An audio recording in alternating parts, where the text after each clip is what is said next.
नमस्कार दर्शक बंधु, आज हूँ सेप्टेम्बर मास 21 तारिख रविवार। चलतु आज किसी गुरुत्वपूर्ण खबर उपरे नजर पकाइबा पूर्व चैनल को जदि नुआ आछंती चैनल को सब्सक्राइब करी पाखरे आसुथिबा बेल आइकन को क्लिक कर दियंतु। ता सहित आपण माने केउ जिल्लारु देखुचंती निहाती भाबे कमेंट माध्यम रे जणाई देबे। चलंतु आउ डेरी न करी खबर उपरे नजर पकाइबा। प्रथम खबर, भुवनेश्वर रे निर्माण हेबो सुभद्रा शक्ति बजार। प्रत्येक जिल्ला रे सुभद्रा शक्ति बजार भी प्रतिष्ठा करिवे राज्य सरकार बोली सूचना मिलिछि। राज्य रे स्वयं सहायक गोष्ठी द्वारा प्रस्तुत उत्पाद गुडी को बजारीकरण करिबा पई राज्य सरकार को बड़ निष्पत्ति। राज्य सरकार वर्तमान सुधा 16,36,000 लक्षपति दीदी सृष्टि करिसंती। लक्षपति दीदी योजना केवल ग्रामांचल रे सीमित, तेणु राउरकेला सहरांचल रे कोनोसी लक्षपति दीदी चिन्हट होई नाही बोली विधानसभा रे कहिले उपमुख्यमंत्री। 2024-25 आर्थिक वर्ष रे राज्य रे 3,52,738 स्वयं सहायक गोष्ठी को मोट 17,454,74 कोटी टंकार ऋण प्रदान करा जायछि। सुभद्रा योजना रे योग्य हिताधिकारी माने एबे सुधा तृतीय किस्ती पाई सारिलेणी। आहुरी अनेक एथिरु वंचित मध्ये अछंती। एबे सुधा प्रथम, द्वितीय, तृतीय किस्ती रु केते जण पाइछंती, केते जण पाई नांती से नै विधायक गणेश्वर बेहेरांको प्रश्न रे उपमुख्यमंत्री प्रभाती परिडा उत्तर रखिछंती। परवर्ती खबर, भारतीय रेल यात्रींको पई एक बड़ निष्पत्ति नेइछि। एणिकी रेलवे स्टेशन रे मिडुथिबा रेलनीर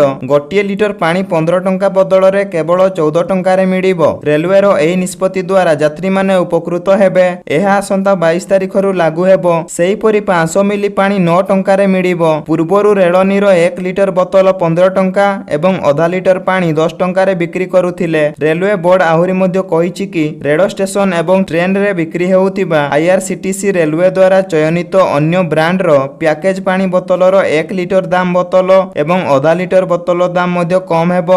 परवर्ती खबर, प्रति वर्ष जनवरी और जुलाई रे डीएडीआर वृद्धि पाउथिबा तथ्य को आधार करी आशा करा जाउछि जे डीए 3% वृद्धि पाई पारे। केंद्र सरकार कर्मचारी एवं पेंशन भोगी माने बहु दिन धरी अष्टम वेतन कमिशन सुपारिश को अपेक्षा करिथिले, किंतु एथिरे आहुरी किछि समय लागि पारे बोली कुहा जाउछि। तथापि वर्तमान पई सेमानक पई एक खुशी खबर अछि। वर्तमान रो रिपोर्ट अनुसार अष्टम वेतन कमिशन 2027 परिवर्ते 2026 सुधा लागू होई पारे बोली कुहा जाउछि। गत मासरे सरकारी कर्मचारी जातीय महासंघर प्रतिनिधि माने एही विषय रे केंद्र मंत्री जितेंद्र सिंह को भेटी थिले। जितेंद्र सिंह निश्चित करिसंती जे एही विषय रे राज्य सरकारक सहित सक्रिय आलोचना चालिछि एवं कमिशन एवं एहार पैनल संपर्क रे खूब शीघ्र एक अनुष्ठानिक घोषणा आशा करा जाउछि। परवर्ती खबर, आजिर समय रे गूगल होछि हमर षष्ठ इंद्रिय। प्रथमे लोके जेउ कथा पई लाइब्रेरी रे घंटा घंटा समय नेउथिले सेही सब विषय रे वर्तमान गूगल रे सहज रे जानि पारुछंती। हेले गूगल रे भूल रे भी सर्च करंतु नाही एई जिनिस। आपनक ऊपर होई पारे कार्यानुष्ठान,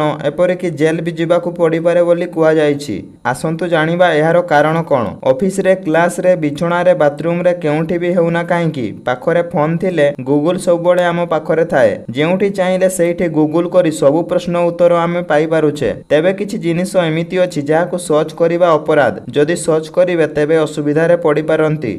परवर्ती खबर, नूतन सामग्री एवं सेवा टिकस जीएसटी हार सोमवार सेप्टेम्बर 22 टारु लागू हेबाकू जाउछि। सरकार नुआ जीएसटी स्लैब रे अनेक सामग्री जीएसटी रु मुक्त करिसंती, जहा सेप्टेम्बर 22 तारिख रु लोकंकु लाभ देबो। एहा परे खाद्य एवं पानीय ठारु आरंभ करी नित्य व्यवहार्य जिनिस पर्यंत सबु किछि सस्ता हेबो। केवल एतिकी नुहे, सोमवार ठारु एयर कंडीशनर, टीवी, कार किंबा बाइक क्रय मध्ये सस्ता हेबो। प्रकृत रे जीएसटी परिषद सेप्टेम्बर 3 तारिख रे एक गुरुत्वपूर्ण निष्पत्ति नेई जीएसटी हार को उल्लेखनीय भाव में संशोधन करिथिला। एही परिवर्तन अनुसार परिषद केवल 2टी जीएसटी स्लैब बजाय रखिथिला, 5% एवं 18%, जेतेबेले 12 एवं 28% टिकस स्लैब रो उच्छेद करिथिला। नूतन हार अनुसार 12% स्लैब रे थिबा अधिकांश जिनिस को 5% स्लैब रे रखा जाइछि, जेतेबेले 28% स्लैब रे थिबा अधिकांश उत्पाद को 18% स्लैब रे रखा जाइछि। किछि जिनिस ऊपर जीएसटी शून्य को ह्रास करा जाइछि। नूतन जीएसटी हार सेप्टेम्बर 22 रु कार्यकारी हेबाकू जाउछि बोली सूचना मिलिछि।